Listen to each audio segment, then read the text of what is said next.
The First Descendant is a free-to-play looter shooter launched on 30th of June 2024 and has captivated thousands of gamers around the globe since then. Starting out can feel overwhelming, but I've got you covered. In this video, I'll share essential tips to make your journey smoother. We'll cover everything from the game setup to understanding Descendants, modules, weapons, reactors, and also upgrades. So let's get straight into it.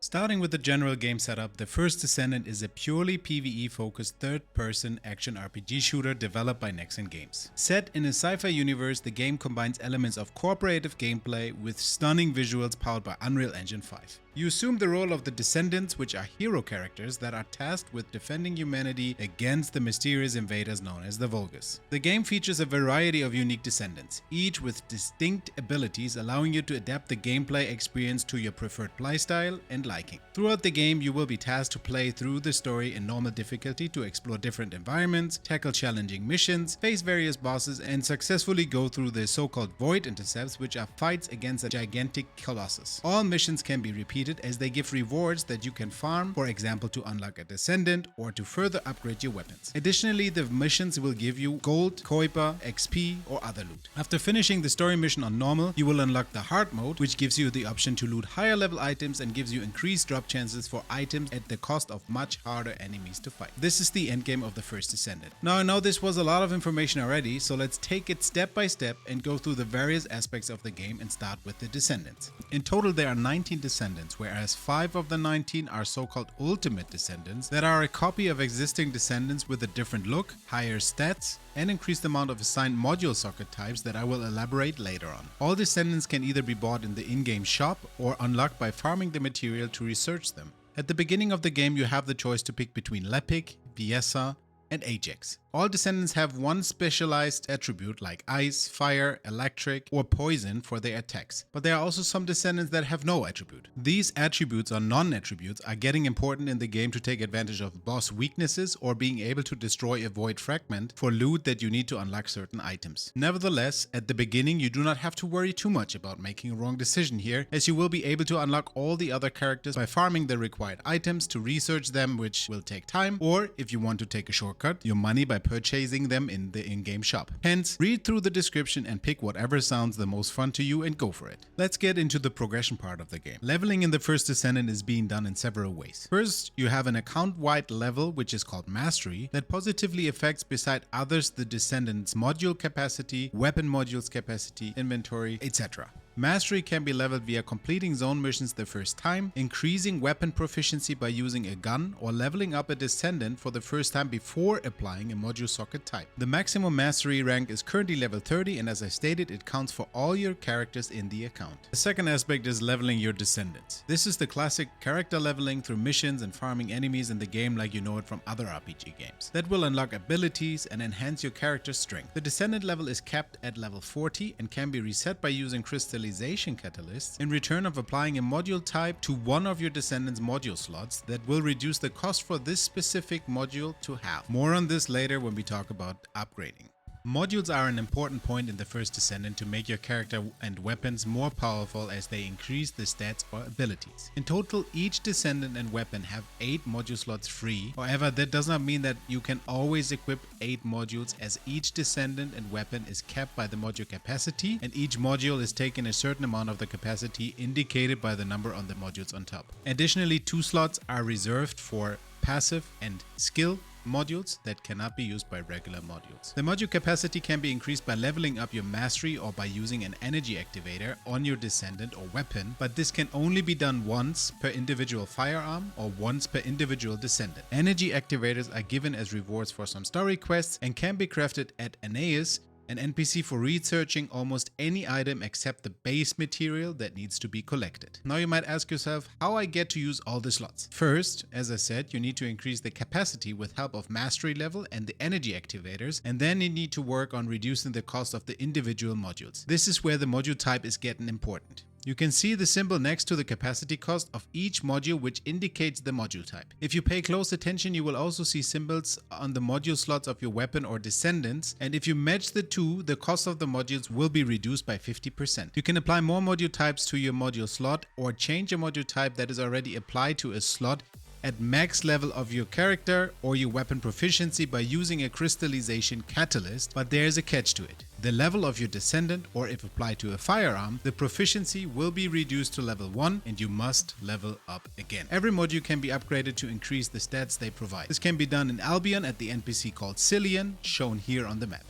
Upgrading your modules will cost you gold and Kuiper that can be looted from enemies, is being received as mission rewards or given to you in exchange for Dismantling Modules, which is also offered by Cillian. Important to keep in mind that the cost of the Kuiper and gold are increasing with each level of the module. Gold and Kuiper will be one of your bottlenecks for upgrading your modules along the game, so it's required to farm a lot of it to max out your characters. There's another catch to this. For each increased level on the module, the required capacity will be increased by 1. This is why the earlier mentioned module type assignment is so important, as upgrading your modules will increase the capacity demand that will be reduced by 50%, applying it to a slot that fits to the module type. There is only one exception of the rule, which are the rarest modules called Transcendent Modules that only fit into the skill slot of Descendants. And these will reduce the cost while upgrading, as they do not have a module type and the 50% reduction is not applying by assigning a module type. As I mentioned, next to upgrading modules, Cillian is also able to dismantle modules in return of Kuiper and gold. This is useful for duplicate modules, as they are available account-wide and you generally only need to have one of each module. This is true unless you would like to combine modules in exchange for gold to get a module with the same or higher rarity. This is another offer Cillian has, and to do this you choose combine modules in the dialog window, pick 4 of your modules and press combine. Depending on the combination and the rarity you give into this, you will get the chance to get modules up to the Transcendent Modules. Now that we talked about the basics of modules and the assigned module types, we can briefly talk about the differences between regular Descendants and Ultimate Descendants. As I mentioned before, the Ultimate Descendants are not just skins that separates your character from others, they come with various benefits. The benefits are: first, increased stats that scale with the level of your Descendant as shown on the screen. As you can see, regular Bunny starts with 72 HP at level 1 and has base HP of 648 at level 40, whereas Ultimate Bunny gets to start with 98 HP at level 1 and has base health of 810 at level 40. It is important to mention that modules that increase, for example, percentage of shield or health, are obviously also scaling higher to Ultimate Bunny than to regular Bunny due to the increased base values. Additionally, the Ultimate Descendants have an increased number of starting module types assigned. For example, the regular Bunny will come with 2 assigned module type sockets, whereas the Ultimate version will come with 4 sockets already assigned.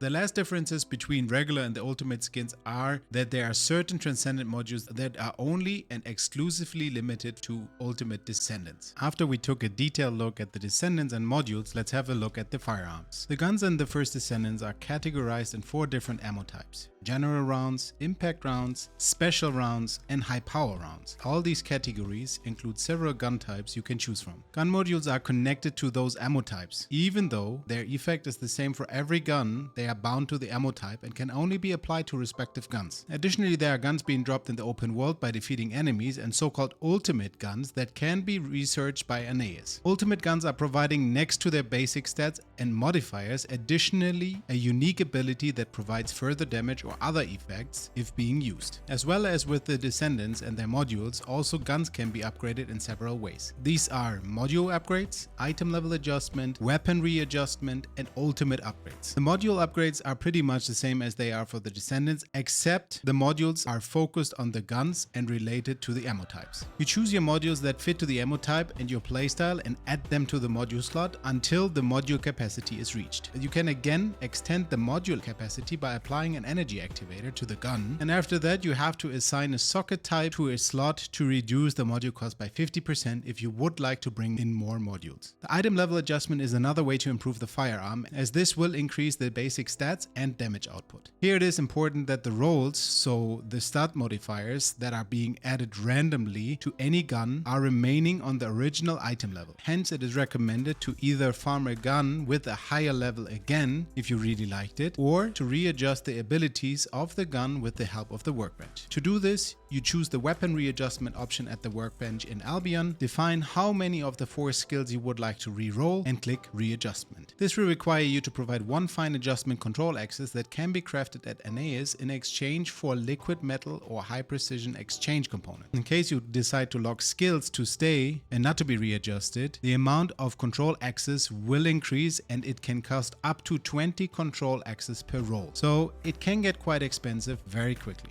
The last way to upgrade your gun is only valid for ultimate guns by upgrading the unique ability. To do this, you are required to craft the same gun that you would like to upgrade the unique ability for and take it to the workbench. There you will choose the upgrade unique ability option, choose the gun that you would like to upgrade and combine it with the same gun. This can be done 4 times until it is maxed out. With each time you do this, you will obviously increase the unique ability, and just to show an example, if you max out the Thunder Cage SMG, then the reload time modifier will be reduced to 0% and the unique ability Electric Shockwave will trigger 100% of the time with an increased radius of 5 meters. Whereas the basic Thunder Cage has a reload time modifier of -20% and a trigger rate of the Electric Shockwave of 60% with a radius of 3 meters. The last 2 things to talk about are the reactors and the external components. These are additional items for your character to improve certain skills or usage of certain weapons. Starting with the reactor. The reactors are also categorized in the different elementals or attributes like electricity, toxic, fire, ice, but also non-attributes. Additionally, all of the reactors are coming with optimization conditions that are connected to your weapon that you're using, and if you fulfill the requirement on the reactor, will give you an additional boost in terms of skill power. And the same is done if you fulfill the skill power boost ratio requirements. For example, in this case, we see if I have a character that uses toxic skill power and tech skill, then I get 0.2 times additional skill power that will add to the bottom stats that you can see below. Additionally, all of these reactors are giving, again, skill modifiers that you can see in the bottom, skill effect range and toxic skill power in this case, which is important to look out for. So by choosing the reactor, it is important to look at the weapon requirements, the optimization conditions, so that you're using the weapon